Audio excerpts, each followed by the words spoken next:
Okay ဒီကျတို့ဒီနေ့နောက်ထပ် unit မနေ့ကအမစ်စာကိုရိုးဖြည့်တဲ့ပုံစံမျိုးနဲ့တွားထားတယ်ဒီနေ့ကအမစ်စာကိုဘာလုပ်မလဲဆိုတော့ questions မိကုန်းနေမေးမယ်မိကုန်းနေမေးရဲ့နေရာမှာဒီမှာ positive ဒီမှာရိုးတချို့ positive စာကြောင်းရေးမယ်ဆိုရင် I am subject က I လာတယ်ပြီးမှ verb to be am လာတယ် question မှာကျတော့ဘယ်လိုပြောင်းသွားလဲဆိုတော့ verb to be ကအရှိကိုရောက်သွားတယ်ဘယ်ရဲ့အရှိလဲ subject ရဲ့အရှိ subject ရဲ့အရှိ I ရဲ့အရှိကို verb to be ကပြောင်းသွားတယ်I am ဆိုရင် तू ကဘယ်လိုပြောင်းသွားလဲဆိုတော့ am I နောက်တစ်ခုက he she it နဲ့နောက်မှာ it's လိုက်တယ်သူကြောင့်ဘယ်လိုပြောင်းသွားလဲဆိုတော့ is ကို she ကိုထုတ်တယ်ထုတ်ပြီးတော့မှhe she it ရဲ့ she မှာဒီ is ကိုထည့်လိုက်တယ် we ရဲ့ you ရဲ့ they ရဲ့နောက်က are လိုက်တယ်ပြီးတော့မှဘယ်လိုပြန်ပြောင်းလဲဆိုတော့ are ကို she ထုတ်တယ်ပြီးတော့မှ we ရဲ့ you ရဲ့ they ရဲ့လိုက်တယ် verb to be ကို she ထုတ်လိုက်တယ် subject ကိုနောက်ကိုထားလိုက် subject ကို verb to be ရဲ့နောက်မှာထားလိုက်တဲ့အခါကျတော့ तू ကဘယ်လိုပုံစံပြောင်းသွားလဲဆိုတော့မေးခွန်းဖြစ်သွားတယ် okay ဒီမှာကြည့်လိုက် what's your name မိကိုမေးထားတယ် what is your name subject ကဘာလဲဆိုတော့ your name မင်းရဲ့နာမည်မင်းရဲ့နာမည်ဆိုရဲsubject ပေါ့နော် subject ရှိမှာဘာပါလဲ it's လိုက်တယ် what ဆိုတာပါလဲမင်းရဲ့နာမည်ကပါလဲမိထား okay David are you married မင်းအိမ်အောင်ပြုပြီးပြီလား subject ရှိမှာပဲပါထည့်တာလဲရှိမှာ subject ရှိမှာပဲ verb to be အားထည့်ပြီးတော့မိကိုမေးထားတယ်နောက်တစ်ခုက no I'm single ငါက single ဖြစ်တယ် how old are you မင်းကအသက်ဘယ်လောက်လဲ so 25 25နှစ်အဲ့ဒါဆိုရင် are you a student မင်းကကျောင်းသားတစ်ယောက်လား are you a student ဒီမှာမေးထားတာက are က you ရဲ့ရှေ့ကိုရောက်သွားမယ် subject you ရဲ့ရှေ့မှာ are ကရောက်သွားမယ် subject you ရဲ့ရှေ့မှာ are ရောက်သွားမယ် are you a student မင်းကကျောင်းသားတစ်ယောက်လားဆိုတော့yes I am ဟုတ်ပါတယ်ငါဖြစ်ပါတယ်ဆိုတော့ yes I am a student လို့လည်းဖြေလို့ရတယ်ဒီနေရာမှာက yes I am လို့ဖြေတယ်အဖြေကပြည့်စုံနေ okay so မှာကြည့်မယ်ဆိုရင် am I late ငါနောက်ကျသွားပြီလား no you are on time မင်းကအချိန်မှန်ပဲမဟုတ်ဘူးမင်းအချိန်မှန်ပဲမင်းကအချိန်မှန်ပဲအဲ့ကြတော့ is your mother at home မင်းရဲ့အဖေကအိမ်မှာလားမင်းရဲ့အဖေကအိမ်မှာရှိတာလားဆိုတော့မင်းရဲ့အမေကအိမ်မှာရှိတာလို့ဆို is ဆိုတဲ့ဟာနဲ့မိခွန်းလောက်ထားတယ် your mother မင်းရဲ့အမေက subject က singular အနေဒါ subject က singular ဖြစ်တဲ့အတွက်ကြောင့်အရှိမဘာနဲ့မေးထားလဲဆိုတော့ is နဲ့မေးထားတယ်နားလည်မင်းနော်subject singular ဖြစ်တဲ့အတွက်ကြောင့်ရှိမှာဘာလာလဲဆိုတော့ subject singular ဖြစ်တဲ့အတွက်ကြောင့်ရှိမှာဘာလဲလဲဆိုတော့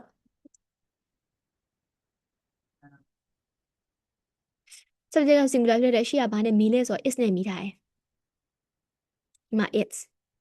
ਠੀਕလား subject ကဘာဖြစ်လို့လဲဒီ subject က singular ဖြစ်တဲ့အတွက်ကြောင့်အရှိရဘတ်တူဘီကဘာနဲ့ဆိုတော့ is နဲ့မီထားတယ် no she's out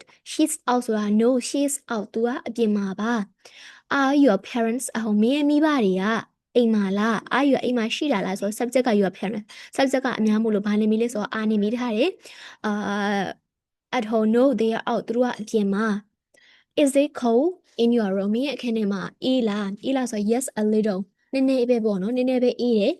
အဲ့လိုပုံစံမျိုးနဲ့ပြောတာဆို your shoes are nice မင်းရဲ့ဖက်နှက်တွေကကောင်းပါတယ် are they new သူတို့ကအသစ်တွေလား are they new သူတို့ကအသစ်တွေလားလို့မေးထားတယ် your shoes are nice are they new မင်းရဲ့ဖက်နှက်တွေကကောင်းလိုက်တာမင်းရဲ့ဖက်နှက်တွေကကောင်းတယ် are they new သူတို့ကအသစ်တွေ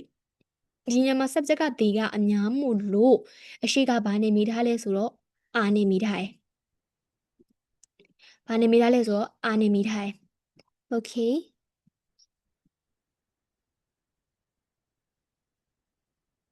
မှာဆိုရင် we say is she at home သူမကအိမ်မှာလား is your mother at home သူမင်းရဲ့အမေကအိမ်မှာလား no it's at home your mother လို့မလားဘူးအမေစာရဲ့နောက်ကဘာလိုက်လဲဆိုတော့ရှက်ရှင်းis ရဲ့နောက်မှာဘာလိုက်လဲဆိုတော့ is ရဲ့နောက်မှာရှင်းရှင်းဘာလိုက်လဲဆိုတော့ဒီကြားထဲမှာ subject ကိုတန်းလိုက်တယ် subject ကိုတန်းလိုက်တယ်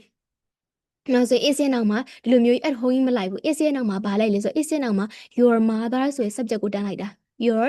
mother မင်းရဲ့အမေဆိုတဲ့ subject ကိုတန်းလိုက်တာဖြစ်ပါတယ်နောက်တစ်ခုက are they new သူတို့ကအသစ်တွေလား are new တွေလို့မလားဘူး are they new are ရဲ့နောက်မှာဘာလိုက်လဲဆိုရှင်းရှင်း subject လိုက်ပါတယ် are they new သူတို့ကအသစ်တွေလား are they new ဖြစ်ရဲ့ခါကျရင် they are new ပြန်ပြီးတော့ဘတ်တူဘီကဘယ်ရောက်သွားလဲဆို subject နောက်ကိုပြန်ရောက်သွားတယ်မိကိုမို့လို့ဘတ်တူဘီက subject ရဲ့အရှိကိုရောက်တယ် are your shoes new မင်းရဲ့ဖက်နှက်တွေကအသစ်တွေလား are your shoes new မင်းရဲ့ဖက်နှက်တွေကအသစ်တွေလား so not are new are new your shoes မဟုတ်လေ are your shoes new အမစ်စာရင်နောက်ကဆက်ရှင်subject လိုက်တယ်လीနော်အားကြောင့်are your shoes new okay နောက်တစ်ခုက where နဲ့မီးမယ် what နဲ့မီးမယ် who နဲ့မီးမယ် how နဲ့မီးမယ် why နဲ့မီးမယ် where ဆိုတာကဘယ်နေရာလဲ what ဆိုတာကဘာလဲ who ဆိုတာဘယ်သူလဲ how ဆိုတာဘယ်လိုလဲ why ဆိုတာဘာကြောင့်လဲ where is your mother မင်းရဲ့မိကဘာမှာလဲ is she at home သူမကအိမ်မှာဖြစ်တာလားဆိုတော့ okay နောက်တစ်ခုက where is your mother your mother ရဲ့ရှိမှာ subject your mother ရဲ့ရှိမှာအနေမို့လို့ your mother အနေမို့လို့တချို့မိကိုမေးအားနေမေးလို့မရဘူးအိုင်လည်းမဟုတ်တဲ့အတွက်ကြောင့် am နေလည်းမေးလို့မရဘူး is ကိုပဲရှေ့ထုတ်ပြီးတော့မေးမယ်အရှိကနေရာပြတယ်မိကိုဝဲပါမယ် where is your mother မင်းရဲ့အမိကဘယ်မှာလဲ is she at home သူမကအိမ်မှာရှိတာလားနောက်တစ်ခုက where are you from မင်းကဘာမှာလဲ where are you from you မို့လို့တချို့ကအများကြီးလို့သတ်မှတ်ပြီးတော့အရှိကဘာနဲ့ထုတ်ပြီးမေးလဲဆိုတော့ are နဲ့ထုတ်ပြီးမေးပါတယ်အားနဲ့ထုတ်ပြီးတော့မေးပါတယ် where are you from မင်းကဘေးကလေကနေဒါ तू ကကနေဒါကပါဒီမှာဆိုရင် what color is your car မင်းရဲ့ကားကဘာအရောင်လဲမင်းရဲ့ကားကဘာအရောင်လဲ what color is your car မင်းရဲ့ကားကဘာအရောင်လဲပေါ့နော်အဲ့ဒါဆိုတော့ဘာအရောင်လဲဆို what color ဒီမှာပေးထားတာက what color မင်းဘာအရောင်လဲတခါဘာအရောင်လဲလို့ရှင်းရှင်းမေးထားတာဒီမှာ your car က subject ကအနေမို့လို့တချို့ဘာနေမိထားလဲဆိုအရှိမ is နဲ့မိထားတယ် is နဲ့မိထားတယ် your car ကsubject က singular ဖြစ်တဲ့အတွက်ကြောင့်မိတဲ့အခါကျတော့ is နဲ့မိပါတယ်အားနဲ့လည်းမိလို့မရအောင် I မဟုတ်တဲ့အတွက်ကြောင့်လည်းI မဟုတ်တဲ့အတွက်ကြောင့်လည်း am နဲ့မိလို့မရဘူးအရှိမ what color ဆိုတဲ့ဟာလေးတွဲရမိခွန်းလေးပါပါတယ် is red အဲ့ဒါကအနီကြောင့်ပါ how old is Joe Joe ဆိုတာနာမည်လေးနော်လူတစ်ယောက်တည်းလေးဆိုတော့ဘာနဲ့အရှိကမိလဲဆိုအရှိက is နဲ့မိပါတယ်How old is Joe? Joe ကဘယ်နှစ်လဲအသက်ဘယ်လောက်ရှိပြီလဲ He's 24. သူက24နှစ် How are your parents? မင်းရဲ့မိဘတွေကဘယ်လိုလဲပေါ့နော် Are they well? သူတို့ကကောင်းလားသူတို့ကျမကြီးကောင်းကြလားသူတို့အဆင်ပြေကြလားမေးတာဒီမှာဆို How are your parents? How ကဘယ်လိုလဲရှင်ညူမေးတယ်နောက်က are ကဘာလို့လိုက်လဲသူနောက်မှာလိုက်တယ် subject က your parents ကအများဖြစ်နေလို့အားကြောင့်တချို့ဘာနေမေးလဲဆို are နေမေးရင် Okay, why are you angry? မင်းကဘာလို့စိတ်ဆိုးနေတာလဲ why are you angry မင်းကဘာလို့စိတ်ဆိုးနေတာလဲ are you ဖြစ်နေတဲ့အတွက်ကြောင့်တချို့ဘာနဲ့ရှိရမေးလဲ is နဲ့လည်းမမေးဘူး am နဲ့လည်းမမေးဘူးအာနေမေးတယ် why are you angry မင်းကဘာလို့စိတ်ဆိုးနေတာလဲဘာကြောင့်စိတ်ဆိုးနေတာလဲ why မို့လို့ရှိရမိကိုမေးစီနဲ့ဘာကြောင့်ဆိုတဲ့ why ထည့်တယ်but to be ထည့်တယ်နောက်ကsubject ထည့်တယ်နောက်က angry ထည့်တယ် okay so how much are these postcards ဒီ postcard တွေကဘယ်လောက်လဲ50 pence 50 pence 50 pence okay how much are these postcard ဒီ postcard တွေက these postcard ဒီ postcard တွေက how much ဘယ်လောက်လဲ how much ဘယ်လောက်လဲ how much are these postcard ဒီ postcard တွေက how much ဘယ်လောက်လဲ how much these postcard ကplural ဖြစ်တဲ့အတွက်ကြောင့်ဒီရှုပ်ရှိမှနေထားတယ်ဘတ်တူဘီကဘတ်တူဘီကနားလေလား okay ပါ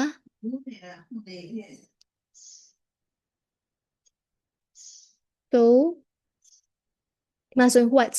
ဆိုတော့ဗာလဲဆိုတော့ what နဲ့ is နဲ့ what နဲ့ is နဲ့ပေါင်းထားတာ what ဆိုတာ who ဆိုတာက who နဲ့ is နဲ့ how ဆိုတာက how နဲ့ is နဲ့ where ကဗာလဲဆိုတော့ where နဲ့ is နဲ့ပေါင်းထားတာပါဒီမှာကြည့်လိုက် what's the time အချိန်ဘယ်လောက်ရှိပြီလဲ what is the time okay where's Jill Jill ကဘာမှလဲဆိုတာကပြောချင်တာ well it's Jill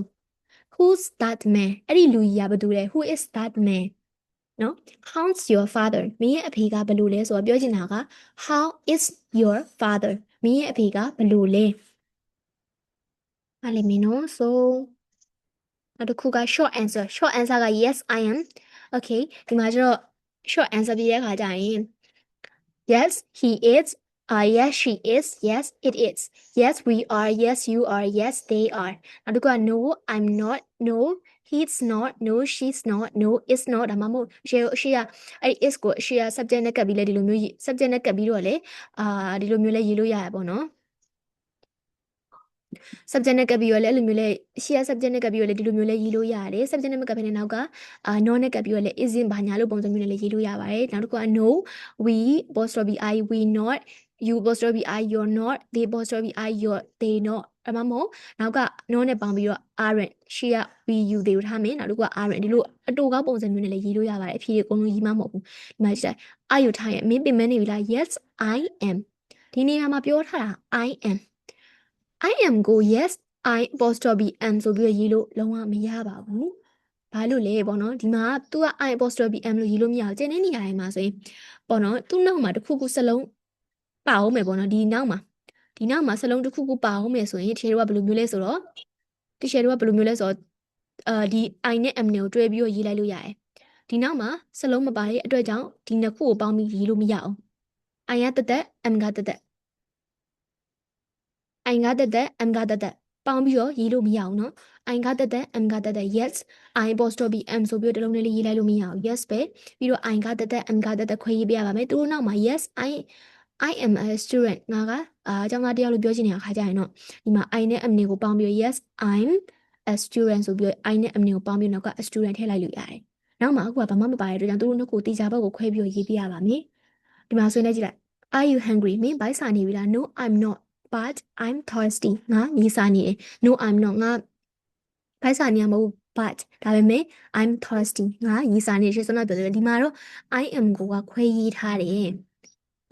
ဟုတ်ပြီဒီမှာ I'm ကိုပေါင်းရေးထားတယ်ဘာလို့လဲနောက်မှာသူ့ရဲ့နောက်မှာပါသေးတယ်နောက်မှာ thirsty ရေးစားပါသေးတယ်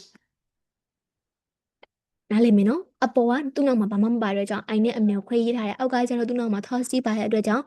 I'm ဆိုပြီးတော့ပဲရေးထားတယ်နောက်တစ်ခုက is your friend English မင်းရဲ့တငယ်ချင်းက English လိုမျိုးလားဒီမှာဆိုရင် subject က your friend ကအနေဖြစ်နေတဲ့အတွက်ကြောင့်တချို့ဒီမှာပါတော့လဲဆိုတော့ is သုံးထားတယ် okay နောက်တစ်ခုက yes he is အတူကရေးထား yes he is English လို့မရေးတော့ပါနဲ့ yes he is အရှိမပါတယ် is နဲ့ပဲပြန်ပြီးတော့တချို့ပြန်ဖြေထားဒီ is နဲ့အဖြေက is နဲ့အဲ့ is ကိုပဲပြန်ယူပြီးဖြေထားနားလည်မယ်နော် are you tired ဖြစ်တော့ yes I am ပဲသုံးထားတယ် okay are these your kids are these ဒီအရာတွေကမင်းရဲ့တော့တွေလား yes they are ဟုတ်တယ်သူတို့တွေဖြစ်ပါတယ် yes they are your keys နေရာမှာတချို့ဘာသုံးထားလဲဆိုတော့ဒီသုံးထားတယ်နောက်တစ်ခုကအရှိမမေးထားတဲ့ are အဲ့ are ကိုပဲပြန်ပြီးတော့နောက်ကအဲ့ are နဲ့ပဲပြန်ဖြေထား yes they are okay that's my seat ဒါကငါရဲ့ခုံ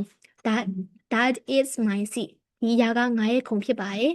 ဆိုတာက so no it isn't no မဟုတ်ဘူး it အဲ့အရာက isn't မဟုတ်ပါဘူးဆိုတော့ that is my seat ဒါအဒီကငါရဲ့ခုံဖြစ်တယ် no it isn't သူပြောချင်တယ်ဒီက it ကဘာလဲဆိုတော့ seat ခုံက no it အဲ့ဒီခုံက isn't မင်းရမဟုတ်ပါဘူးဒီမှာ that ရဲ့နောက်က is ပါတယ် that is ဆိုတော့အဲ့ is နဲ့ဖြေတဲ့ခါကျလဲဘာနဲ့ပြန်ညင်လဲဆိုတော့အဲ့ is နဲ့ပဲပြန်ညင်တယ်ဒီ it ကကြောခုံကလည်းအနေဖြစ်တဲ့အတွက်ကြောင့်နောက်က is နဲ့ပဲညင်တယ်မိကုန်းထဲမှာလည်း is ဖြစ်တဲ့အတွက် yeah isn't ပြောချင်တာကတော့ no it isn't your seat ပေါ့နော်အဲ့လိုမျိုးဖြစ်မှာပေါ့နော်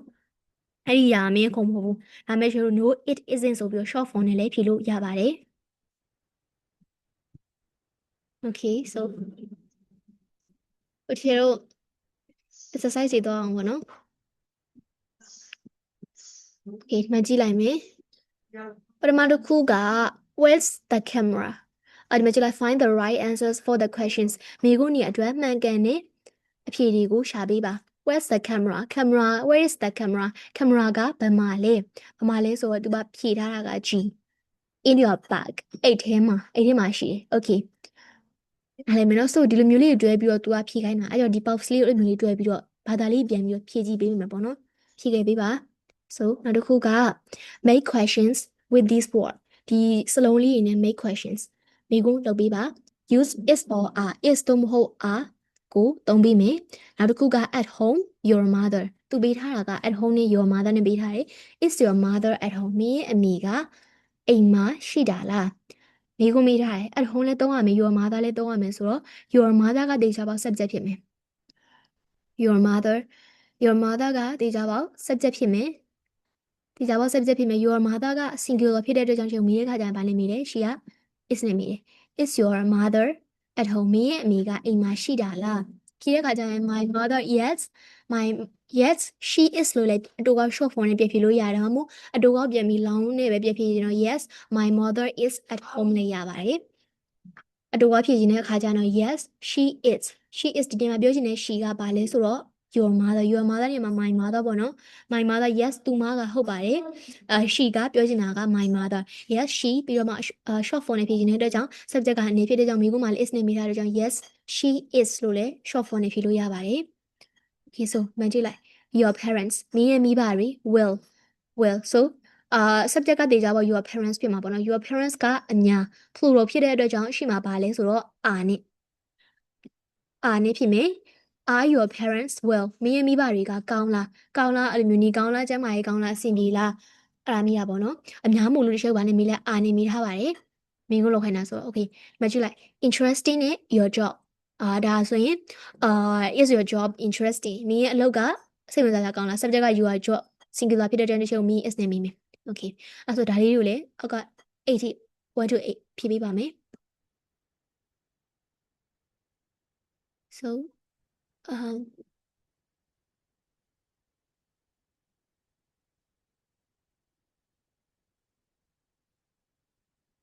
ဒီမှာပေါ့နော်နောက်တစ်ခုကဘာလဲဆို complete the questions မိကုန်းတွေကိုပြည့်စုံဖြည့်ပေးရမယ် use what တော့ရမယ် who တော့ရမယ် where တော့ရမယ် how တော့ရမယ်ပထမတစ်ခုကြည့်မယ် how are your parents မိရဲ့မိဘတွေကဘယ်လိုလဲနေကောင်းလား so they are very well သူတို့ကကောင်းပါတယ်တော်တော်လေးကောင်းပါတယ် okay နောက်တစ်ခုက number 2ကဘာလဲဆို the bus stop bus ကားမတိုင်ဆိုတာမေးချင်တာလေနော်အဲ့ဒီဒီမှာအဖြေလေးကိုကြည့်မယ်ဒီအဖြေကြည့်ပြီးတော့ဖြေလို့ရတယ်မိကုန်းမေးဖြေကြည့်ပြီးတော့မိကုန်းမေးလို့ရတယ်ဒီမှာဘာလဲဆို at the end of the street at the end of the street at the end of the street ဆိုတော့လမ်းရဲ့အဆုံးမှာဖြစ်တဲ့အတွက်ကြောင့်သူကနေရာကိုပြန်ပြီးဖြေထားတဲ့အတွက်ကြောင့်မိကုမှာကြောဘာနဲ့မေးလဲဆို where is the bus stop ကဘယ်နာလေးမှာလဲကျွန်တော်လူကပြန်ဖြေတဲ့အခါကျရင်3 to 7ဖြေပေးထားပါ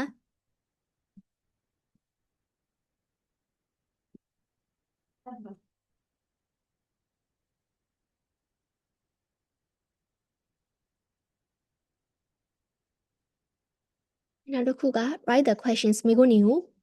ဖြေရမယ်ပေါ့နော်ဒီမှာဆိုရင်read the answer first အဖြေလေးကိုအရင်ဆုံးဖတ်ရမယ်ဖတ်ပြီးတော့မှဒီဖတ်ပြီးမှဖြေမိကိုမိပို့လို့ရဆိုမှာ Paul ကဘာလဲဆိုတော့ name လေနော်နာမည်ပြောထားဆိုနာမည်ကိုမိမှာဆိုတော့ what is your name what's your name မင်းနာမည်ကဘာလဲအဲ့ကြောင့်ဒီမှာကျနောက်တစ်ခုကြည့်မယ် I'm married ငါကအိမ်အောင်ပြုတ်ပြီးသွားရဆိုတော့ are you married or single ကျတော့ဒီကနောက်ကအဖြေလေးကိုအရင်ဆုံးကြည့်ပြီးသွားမှမိခွန်းလေးတွေကိုဘာနဲ့မီးမလဲပေါ့နော် what နဲ့မီးမလား where နဲ့မီးမလားအမစ်စာနဲ့ရှေ့ကိုထုတ်ပြီးတော့မီးမလားဆိုပြီးတော့မှဖြည့်ပေးမယ်ပေါ့နော်ကျန်တာလေးဖြည့်ခဲ့ပေးပါနောက်တစ်ခုက write short answers အတူကောက်လေးဖြည့်ပေးမယ် yes I am ဒါမှမဟုတ် no he isn't etc စသဖြင့်ပေါ့are you married မင်းကအိမ်အောင်ပြုတ်ပြီးပြီလားဆိုရင် no I'm not ပြောချင်တာက I'm not married ဒါမဲ့ဒီနေရာမှာ no I'm not ဆိုရင်ရပြီကိုကတကယ်လို့အိမ်အောင်ပြုတ်ပြီးသားလူတယောက်ဆိုရင် no I apostrophe am ဆိုပြီးတော့မရပါဘူး no yes I apostrophe am ဆိုပြီးတော့မရပါဘူး yes I am I နဲ့ am နဲ့ကိုခွဲပြီးတော့ရေးပေးရပါမယ် I'm not ဆိုရင်တော့ I နဲ့ apostrophe am နဲ့နောက်က not ဆိုပြီးရေးလို့ရပါတယ် okay မဆိုရင် are you thirsty မင်းရေးစားနေလားဆိုရင်ဟုတ်တယ်ငါရေးစားနေဆိုရင် yes I am အဲ့လိုဆိုရင်ရပြီ okay so ဒီဟာလေးတွေကိုဖြည့်ခဲ့ပေးပါနားမလည်ရရှင်ပြန်ပြီးတော့မိထားလို့ရပါပြန်ဖြည့်ပေးပါမယ် so ဒီနေ့တော့ကဒါပါပဲ that's for all today that's all for today okay so thank you very much